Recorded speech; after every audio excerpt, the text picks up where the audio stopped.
오늘 저녁에 우리가 묵상할 또 상고할 하나님 말씀은 신약성경 고린도전서 9장 19절부터 23절 말씀입니다. 신약 273페이지 고린도전서 9장 19절로 23절 말씀 한 절씩 저와 여러분이 교독하도록 하겠습니다. 내가 모든 사람에게 자유하였으나 스스로 모든 사람에게 종이 된 것은 더 많은 사람을 얻고자 함이라.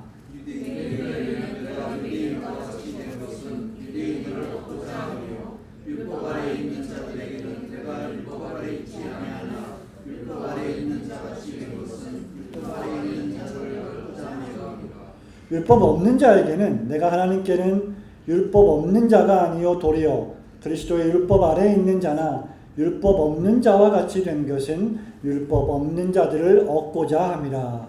약한 자들에게는 내가 약한 자와 같이 된 것은 약한 자들을 얻고자 하며 여러 사람에게 내가 여러 모양이 된 것은 아무쪼록 몇몇 사람을 얻고자 하며 다 함께 내가 복음을 위하여 모든 것을 행하는 복음에 참여하고자 함이라.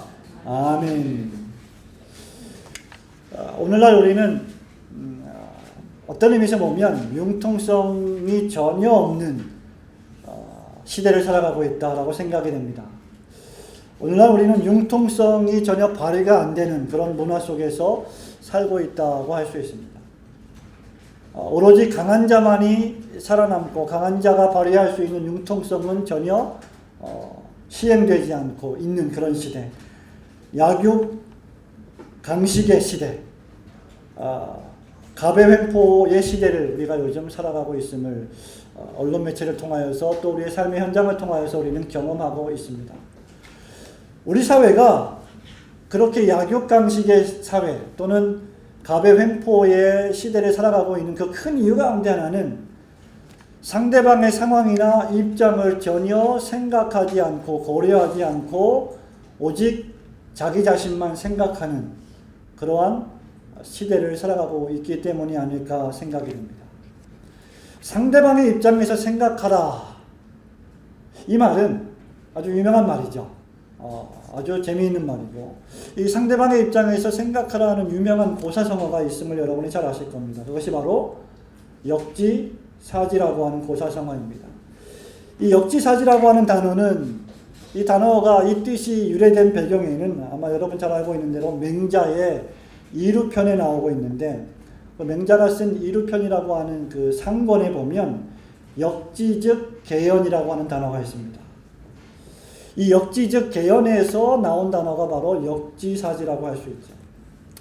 이 말은 네가 무슨 일을 생각할 때 어떤 생각을 할 때 다른 사람의 처지에서 좀 생각해봐라. 다른 사람의 입장에서 좀 생각해봐라 하는 뜻입니다. 이런 말이 왜 나왔느냐? 무슨 일이든 어떤 일이든 자신에게 자기에게 이롭게 생각하거나 행동하는 그런 사자성어가 있는데 그것이 바로 아전인수죠. 모든 일들을 모든 생각들을 아전인수격으로 생각하지 말고 그 반대로 그 아전인수와는 대립되는 의미로 역지사지로 생각하라 그 말입니다. 그것이 역지사지의 의미이죠. 영어에도 이런 표현이 있습니다. 미국 사람들은 이런 표현을 쓰죠. Put yourself in my shoes 라고 하는 말이 있습니다. 대충 직역을 하면 야, 너 내 신발을 좀 신어봐. 내 신발을 신고 좀 서봐봐. 이런 뜻입니다. 사람이 땅에 설 때 어떻게 섭니까? 자기 발로 서지요.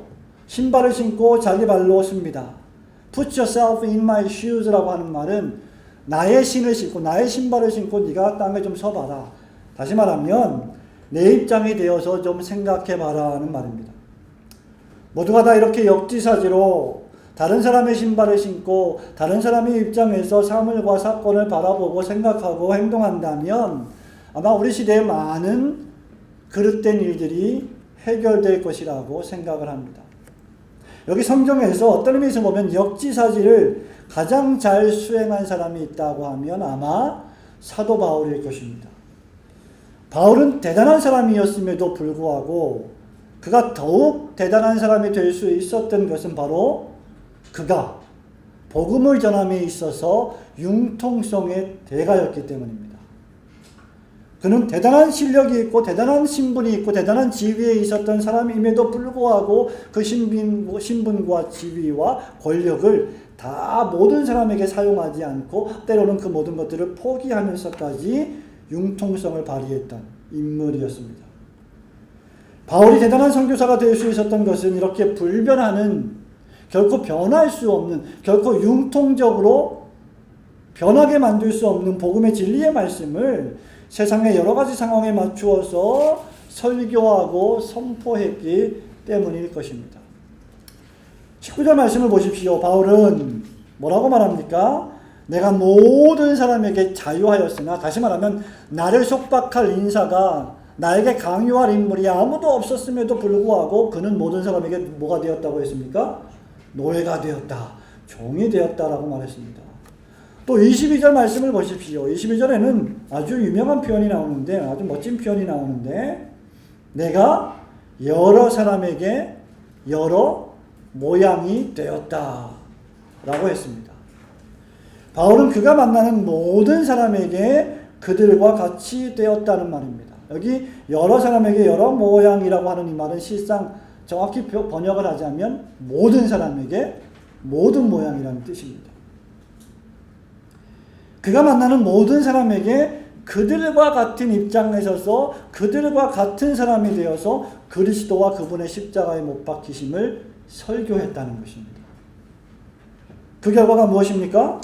그 결과 바울은 13개의 신약성경의 편지를 쓰는, 신약성경의 절반을 쓰는 위대한 사람이 되었고, 수많은 교회들을 개척했으며 유대와 사마리아와 그 당시에 땅끝으로 이끌어지는 서바나, 즉 스페인까지 복음을 전하는 무적의 영향력 있는 유명한 사람이 되었습니다. 어떤 사람은 이러한 바울의 삶의 태도를 가리켜서 야, 참 성공적인 처세술가다라고 부를지 모르겠지만, 바울이 이러한 자세를 취한 것은 오직 한 가지 목적 때문이었습니다. 여러분이 아주 명민한 주의 깊은 청중들이라고 하면 목사가 이 고린도전서 9장을 빨리 지나치지 않고 3주째 설교하고 있다는 것을 아마 알아차리실 것입니다. 우리는 계속해서 지지난주에 이어 몇 주 동안 복음으로 말미암아 살리라, 반드시 해야 할 일이라는 제목으로 9장 말씀을 상고했습니다. 오늘은 한 번 더 본문 말씀을 통해서 여러 사람에게 여러 모양이라는 제목으로 바울의 말씀을 묵상하며 은혜 받기를 소원합니다. 여러 사람에게 여러 모양은 어떤 의미를 가지고 있느냐? 우리가 가장 먼저 생각해 보아야 할 것은 이 세상, 우리가 살고 있는 이 세상에는 여러 다양한 사람이 있음을 기억해야 한다는 것이죠. 그 여러 다양한 사람을 고린도 전서 9장에서는 몇 사람으로 분류하고 있습니까? 20절, 21절, 22절에 대표적으로 세 종류의 사람들이 나옵니다. 그 첫 번째가 바로 유대인들이죠. 20절 말씀을 한번 같이 읽어보겠습니다. 20절 시작. 유대인들에게는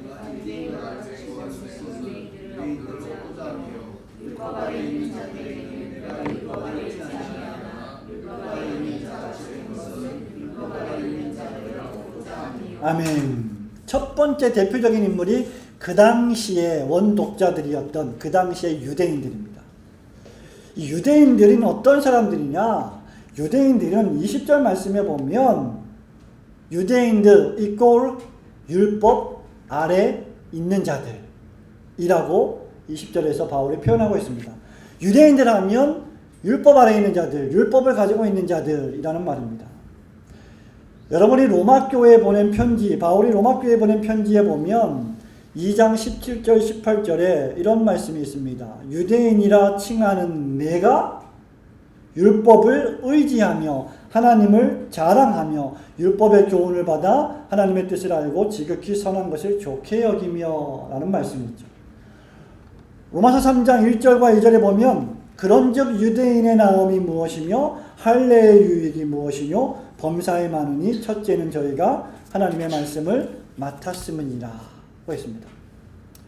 이런 로마서의 말씀들을 살펴볼 때 유대인들이라고 하는 인물들이 사람들이 어떤 사람들인 것을 우리가 생각해 볼 수 있어야 됩니다.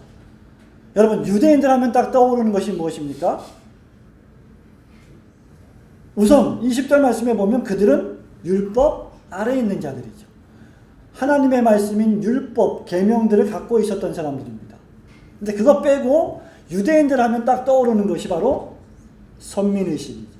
하나님의 백성이다. 나는 하나님의 자녀다. 우리는 하나님이 특별하게 택하신 사람들이다 라고 하는 의식이 그들이 가지고 있던 특별한 의식이었죠. 또 하나는 무엇입니까? 로마서 우리가 2장과 3장 말씀을 읽었습니다마는 하나님께서 그들에게 맡기신 것이 있는데 그것이 바로 말씀입니다. 그들은 하나님의 말씀을 받은 자들이죠. 그래서 그들은 아침에도 점심에도 저녁에도 회당에서 늘 뭘 강론했습니까? 하나님의 말씀을 강론하고 선포했죠. 그들이 가지고 있었던 엄청난 특권 가운데 하나가 바로 이것입니다. 하나님의 말씀을 받았다. 또 로마서 2장 3장에 보면 그들은 뭘 받은 자들입니까? 할례를 받은 자들입니다. 하나님의 특별한 백성이라고 하는 표식이 어디에 있느냐? 몸에다 행하는 할례였습니다. 남자아이들은 태어난 지 8일 만에 생식기를 할례를 받는 일을 수행을 했죠. 그것은 무엇을 의미하냐? 이 사람들은 하나님의 사람들이다라고 하는 표현이죠. 특별한 표식이 있는 자들, 특별한 프라이드를 갖고 있었던 사람들. 또 그들은 어떤 사람들입니까?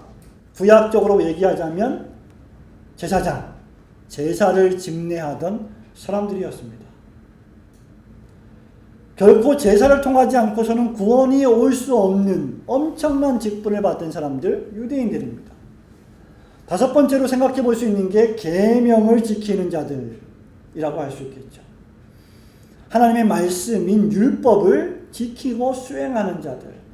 그래서 결론적으로 이들은 대단히 율법적이었고 규칙적이었고, 그래서 이 사람들이 볼 때 이방인들, 우리가 지난 주일날 성경 공부할 때 잠시 생각해 보았지만 사마리아인들과 같은 이방인들을 바라볼 때 어떻게 바라보았습니까? 하나님의 말씀이 없는 불결한 사람들로 바라보았죠. 이방인들을 멸시했습니다.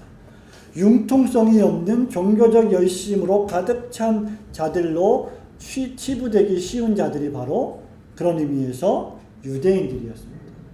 유대인들이 있었다는 것. 두 번째 대표적인 종류가 나옵니다. 그것은 21절 말씀에 있습니다. 21절 읽어볼까요? 시작. 율법 없는 자에게는 내가 하나님께는 율법 없는 자가 아니요 도리어 그리스도의 율법 아래에 있는 자나 율법 없는 자와 같이 된 것은 율법 없는 자들을 얻고자 합니다. 율법 없는 자가 계속 나옵니다. 자, 첫 번째 우리는 율법 있는 자, 율법 아래에 있는 자, 즉 유대인들을 생각해 보았는데, 두 번째 여기에는 율법 없는 자들이 있습니다. 율법 없는 자들은 누굽니까? 한마디로 유대인들이 멸시했던 이방인들을 가리키죠. 젠타일. 유대인들을 제외한 모든 종류의 외국 사람들은 유대인들이 바라볼 때 전부 불결한 하나님의 말씀이 없는 이방인들이었습니다. 외인들이었죠. 이 사람들은 어떤 사람들입니까? 로마서 2장 14절의 기초에 볼 때 모세가 수여받은 율법 밖에 있는 사람들. 다시 말하면 율법의 말씀을 수여받지 못한 사람들이 이방인들입니다. 그러니까 뭐예요? 지켜야 될 율법이 없는 사람들입니다. 그래서 그들은 율법주의자들이 아니었어요. 율법을 지키지 않는 사람들이었어요. 그래서 유대인들이 이방인들을 멸시했던 것이죠. 이방인들, 율법 없는 자들, 이들은 어떤 사람들이냐? 이들을 올바로 이해하기 위해서는 우리가 방금 살펴보았던 유대인들의 정반대라고 생각하시면 되는 겁니다. 유대인들이 가지고 있던 첫 번째 의식이 무엇이었습니까? 선민의식.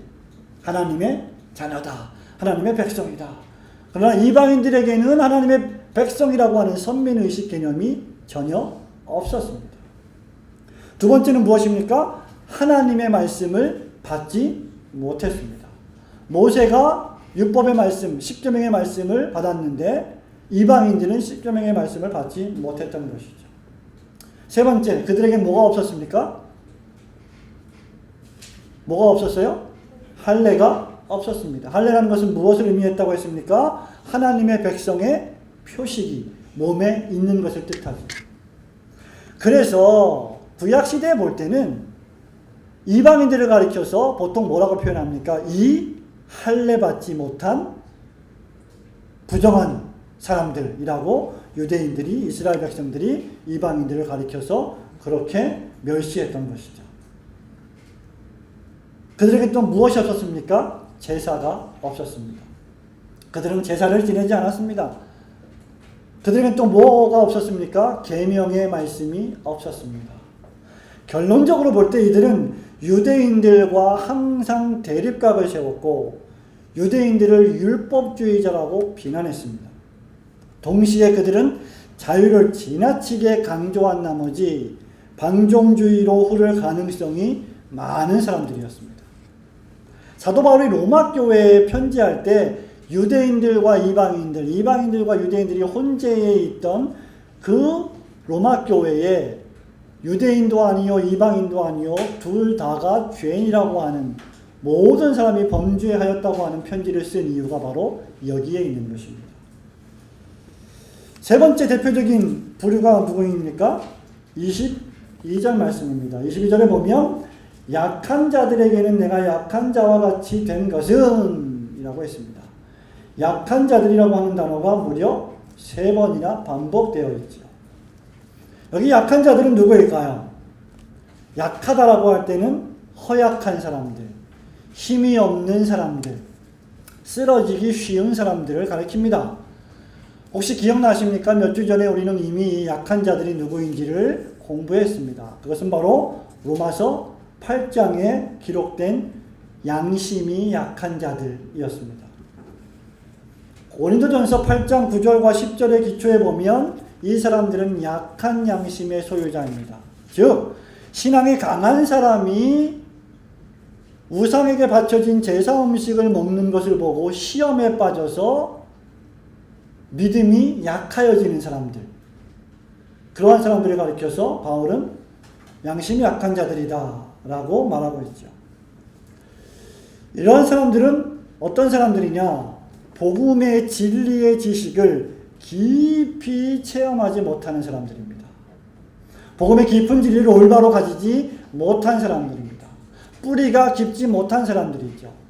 사소한 일이나 사소한 말에도 상처를 받고 쉽게 쓰러지고 넘어지는 사람들. 신앙에 강한 사람들이 그 자유를 마음대로 사용할 때 그것을 보고 상처를 받고 크게 시험에 빠지는 사람들, 그러한 사람들이 바로 약한 사람들입니다. 그래서 바울은 데살로니가전서 5장 14절에 이렇게 말합니다. 형제들아 너희를 권면하노니 규모 없는 자들을 권계하여 마음이 약한 자들을 안위하고 힘이 없는 자들을 붙들어주며 모든 사람을 대하여 오래 참으라 하고 있어요. 신앙이 강한 사람이 이렇게 마음이 약한 사람들, 힘이 없는 사람들을 위로해주고 붙들어줘야 될 책임이 있다는 겁니다.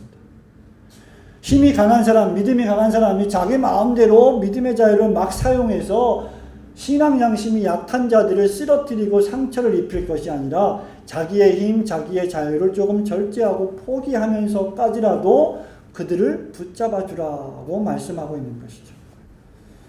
이것이 바로 바울이 지금 9장 19절부터 23절에서 말하고 있는 대표적인 세 사람들입니다. 성도 여러분, 우리가 살고 있는 이 세상에 얼마나 다양한 사람들이 있습니까?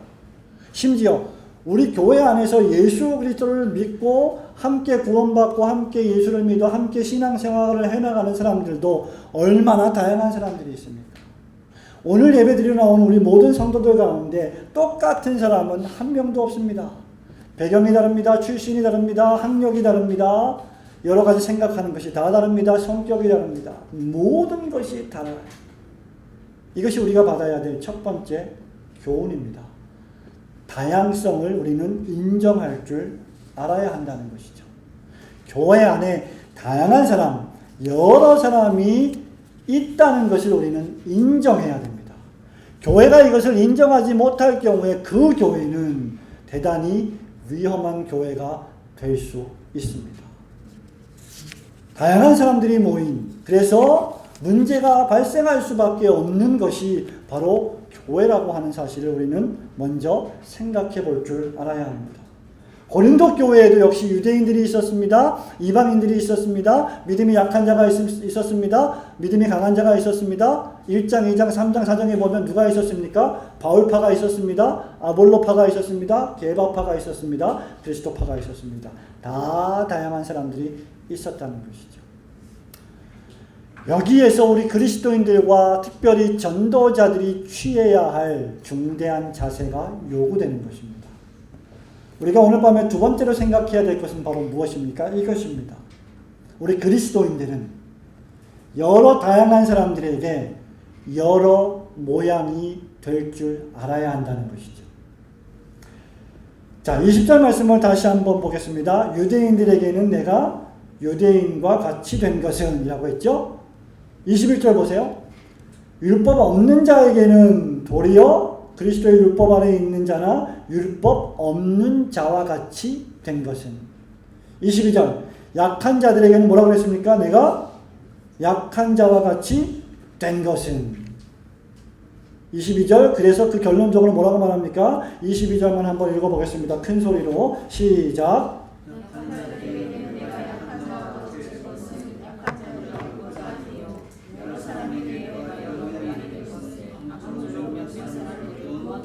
네.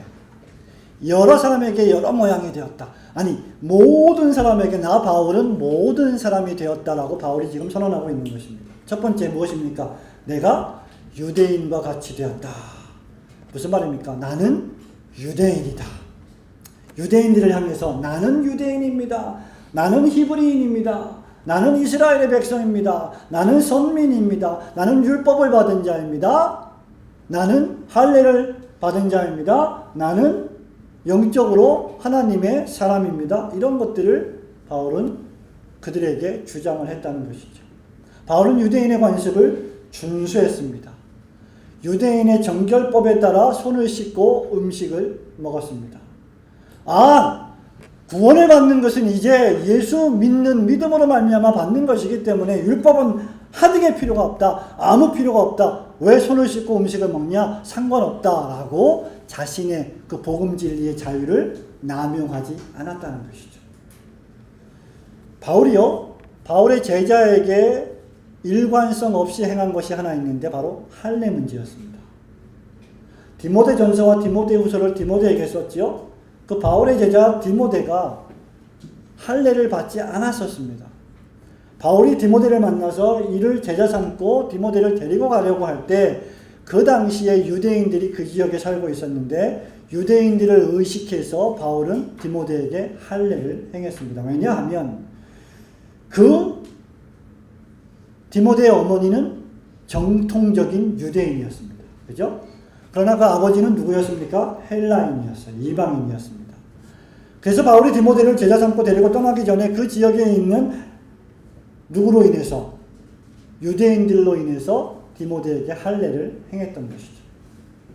사도행전 21장에 보면 바울이 예루살렘을 방문했을 때 야고보와 유대인 장로들이 바울에게 너는 이방인의 사도가 아니냐, 이방인을 향한 바울의 설교 내용을 문제 삼으면서 당신이 유대인이라고 하면 유대인의 표식을 나타내라고 하니 21장 16절에 바울이 이 사람들을 데리고 이튿날 저희와 함께 결례를 행하고 성전에 들어가서 각 사람을 위하여 제사 드릴 때까지의 결례에 만기된 것을 고하니라고 했습니다. 복음을 바르게 전하고 복음을 융통성 있게 전하기 위해서 바울은 유대인들에게 유대인과 같이 되었고 율법 아래에 있는 자들에게는 바울 자신은 율법을 초월해서 예수 그리스도를 믿는 믿음을 가지고 있었고 율법 아래 처해 있지 않았음에도 불구하고 율법 아래 스스로 처하는 사람으로 나타났다는 것입니다. 이것이 바로 내가 유대인이 된 것과 같은 이라는 표현의 의미이죠. 두 번째, 바울은 뿐만 아니라 21절에 보니까 율법 없는 자와 같이 되었다라고 했습니다. 바울은 이방인의 사도였습니다. 율법 없는 자들의 사도였습니다. 그래서 이방인을 만났을 때 유대인들이 아닌 유대인들 이외의 다른 모든 사람들을 만났을 때에는 바울은 절대로 율법에 얽매이지 않았습니다. 정결의식에 얽매이지 않았습니다. 바울은 자유롭게 이방인들과 함께 음식을 먹었습니다. 유대인들이 이방인과 함께 음식을 먹는 것을 다른 유대인이 보면 그것은 천인공노할 아주 나쁜 짓입니다. 절대로 유대인은 이방인과 또는 사마리아 사람과 함께 밥을 먹어서는 안 되는 것이죠. 철천지 원수입니다. 원수의 가족과 원수의 사람들과 내가 같이 밥을 먹는다 그러면 원수가 되는 것이죠. 그러나 그럼에도 불구하고 바울은 율법 아래에 있는 자였지만 모세의 율법을 가진 자였지만 율법 없는 자처럼 행동하면서 이방인들과 하나가 되어 이방인들과 함께 밥을 먹었다는 것이죠. 사도행전 16장 3절에 보면 디모데에게 할례를 행했던 바울이 디도서를 보낸 디도, 자신의 또 다른 제자가 한 명 있죠. 디도에게 제자를 삼으려고 하니 할례를 주자는 유대인들이 격렬하게 일어났습니다. 그때 절대로 바울은 디도에게 할례를 행하지 않았습니다.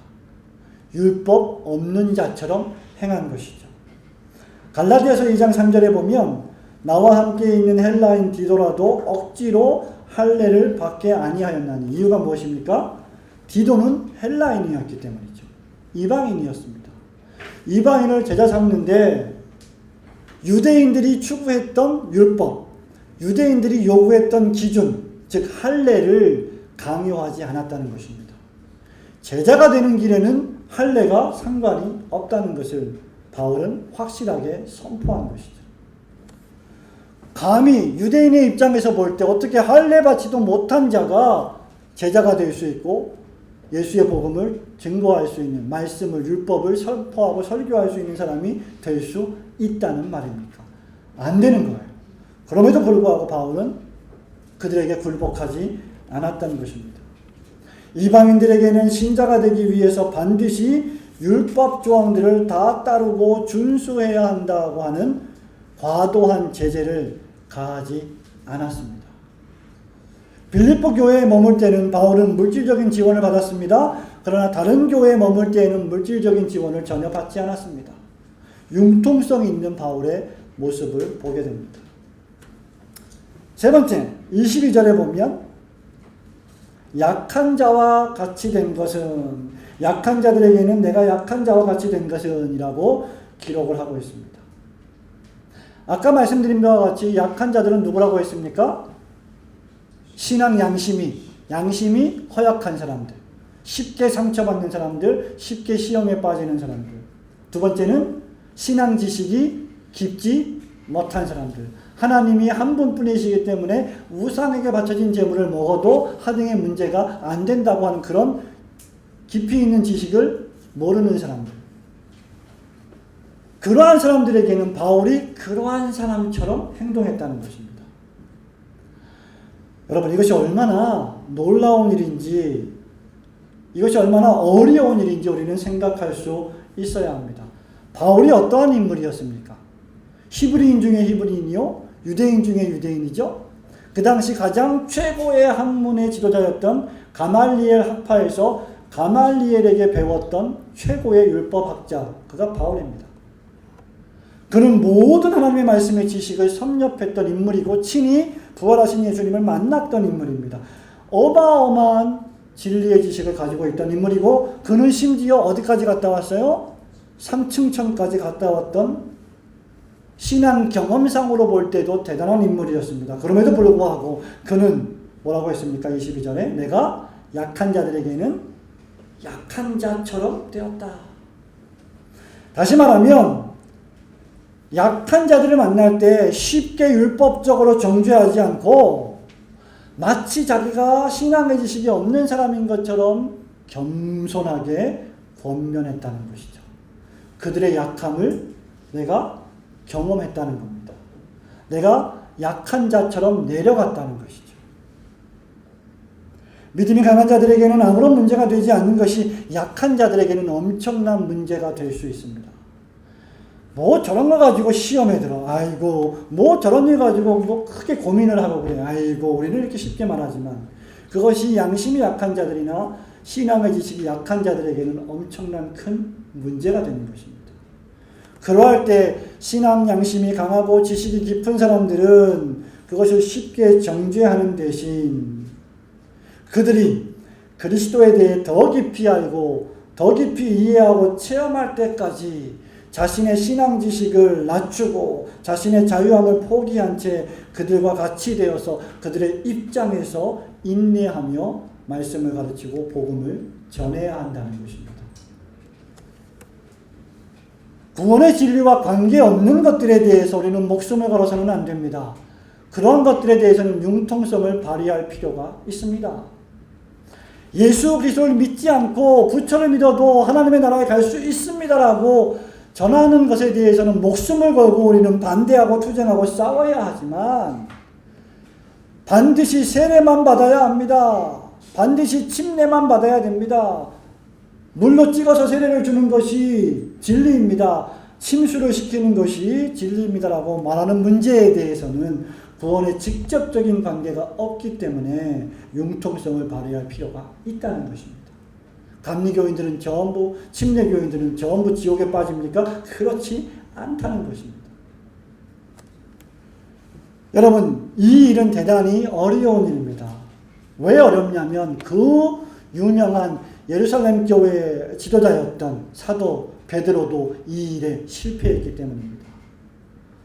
갈라디아서 2장 11절부터 21절에 보면 사도 바울이 위대한 예루살렘 교회의 사도 베드로를 심하게 책망하는 사건이 기록이 되어 있죠. 왜 책망했습니까? 베드로가 이방인들과 함께 식탁에 앉아서 밥을 먹고 있었는데 마침 예루살렘에서 사람들이 왔습니다. 예루살렘에서 사람들이 왔다고 하는 것은 유대교에서 유대인들이 예루살렘 모교회에서 왔다는 것이죠. 만약에 유대인들이 이방인들과 함께 밥을 먹고 있는 베드로를 보았을 경우에 베드로는 심각하게 난처한 상황에 빠지게 되는 것이죠.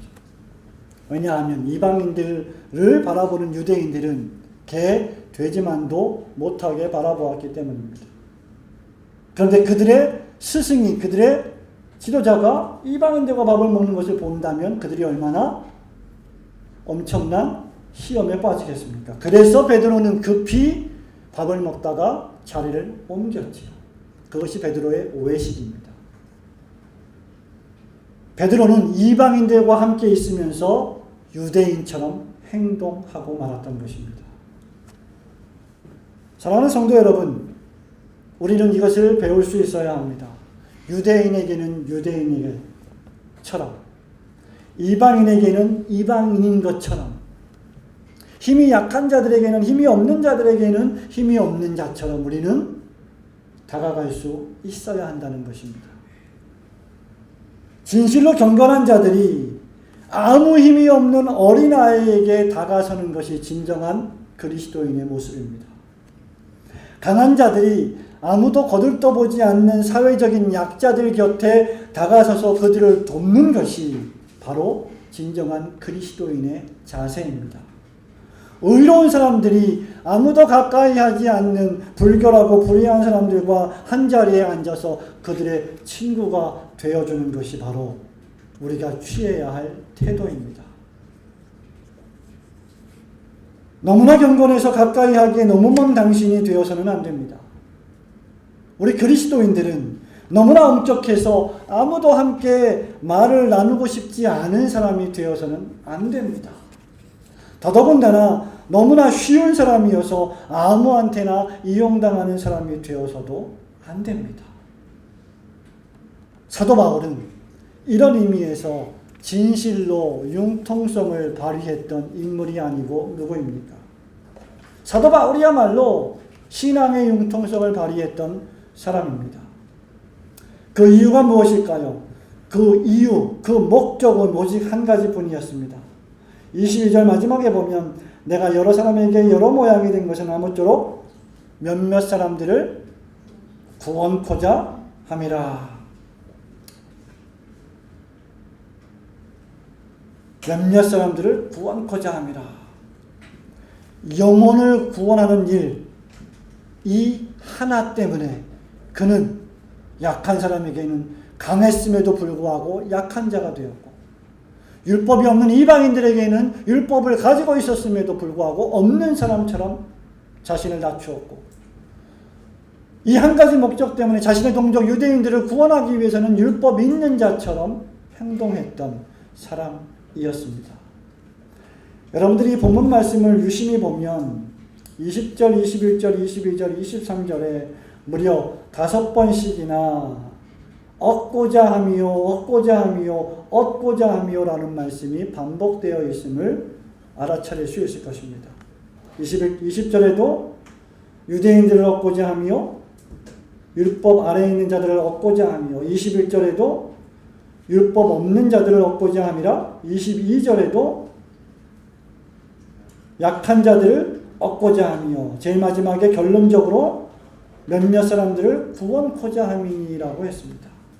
여기 얻고자 함이라고 하는 말, 이 케르다노라고 하는 헬라어 단어는 이기다, 승리한다, 소유한다는 뜻입니다. 그것은 결정적으로 22절에서 구원한다는 뜻으로 결론되어 있습니다. 우리가 얻어야 할 것이 무엇입니까? 사랑하는 성도 여러분, 우리가 마침내 싸워서 이겨야 할 것이 무엇입니까? 바로 구원입니다. 잃어버린 영혼들을 구원시키는 것입니다. 잃어버린 영혼들이 23절 마지막에 복음에 참여하게 하기 위한 것입니다. 우리의 가진 것을 다 희생해서라도, 우리의 가진 권리를 다 포기해서라도 복음이 가져다주는 복을 누리게 함으로 우리의 가족들, 우리의 이웃들, 잃어버린 영혼들을 구원해야 하는 것이 바로 여러 사람에게 여러 모양이 되는 목적입니다. 우리는 세상의 사람들을 구원하기 위해 온갖 방법을 동원하고 전도합니다. 수백 가지의 전도 방법들을 동원해서 세상에 있는 사람들을 교회로 데리고 오려고 합니다. 그러나 세상에 가장 화려하고 그럴듯한 방법이라고 할지라도, 가장 매력적인 방법이라고 할지라도, 저 방법을 사용하면 교회가 부흥될 수 있다라고 생각한다 할지라도 그 모든 방법이 단 한 사람도 구원하지 못할 수 있음을 우리는 기억해야 합니다. 우리가 진정으로 그들에게 복음을 전하고 그들을 얻기 원한다면 우리가 해야 될 일은 한 가지, 그들의 종이 되어야 합니다. 여기서 우리는 몇 가지 주의해야 할 것들이 있습니다. 우리가 복음을 증거할 때 유대인들에게는 유대인처럼 행동하고 이방인에게는 이방인처럼 행하고 힘이 없는 약한 자들에게는 약한 자처럼 행한다고 해서 불변하는 구원 복음의 진리를 마음대로 바꾸어서는 안 된다는 것입니다. 성도 여러분, 사랑하는 내 친구요, 교회를 나와도 구원받고 절에도 가도 구원받고 마음에서 믿어도 천국에 가니 어디를 가든지 상관이 없습니다. 우리 교회 한 번만 나와 주십시오 라고 복음을 전해서는 안 된다는 것이죠. 그것은 불변하는 복음 진리를 왜곡하고 다른 복음을 전하는 저주받는 일이 될 것입니다. 그럼에도 불구하고 우리는 우리의 눈높이를 낮추어서 상대방의 입장에서 복음을 전할 수 있어야 합니다. 그들이 진정성 있게 우리가 믿고 고백하는 예수 그리스도의 복음을 받아들이게 할 수 있는 가장 훌륭한 방법이 무엇인지를 우리는 고민해야 합니다. 그렇게 함에 있어서 우리는 최고의 성실함과 영향력을 발휘해야 합니다. 사도 바울처럼 말입니다. 약한 자들에게는 약한 자가 되고 유대인에게는 유대인이 되고 종교성이 강한 자에게는 종교성이 강한 자가 되고 종교가 전혀 없는 무교회인 사람에게는 그 입장에서 우리는 그들에게 복음을 증거해야 합니다. 이것을 세상은 성공이라고 부르겠지만 성경은 신앙 인격자 그리스도인이라고 부릅니다. 이때 필요한 것이 바로 권리 포기요 절제입니다. 그것이 바로 복음에 참여하는 복된 삶이 된다는 것입니다.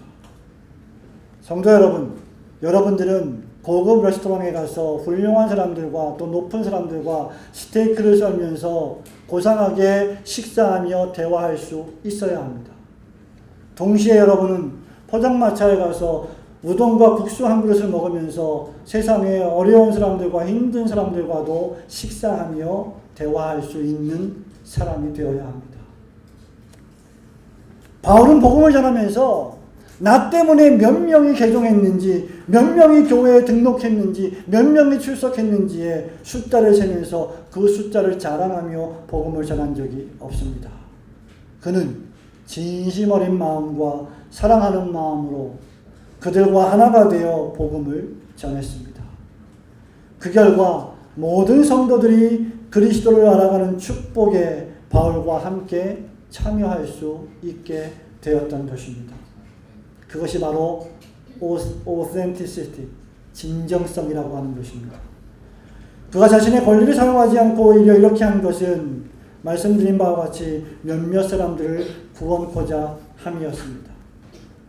복음을 증거함으로 영혼을 구원하는 이 한 가지 이유 때문에 그는 모든 것을 할 수 있고 모든 것을 누릴 수 있는 자유자였음에도 불구하고 모든 것을 하지 않는 절제의 종이 되었던 것입니다.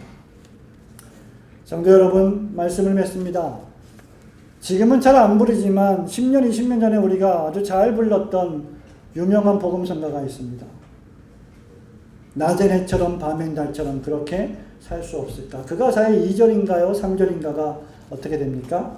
예수님처럼 바울처럼 그렇게 살 순 없을까? 여기 본문 말씀에 그렇게 사는 방식이 하나 있습니다.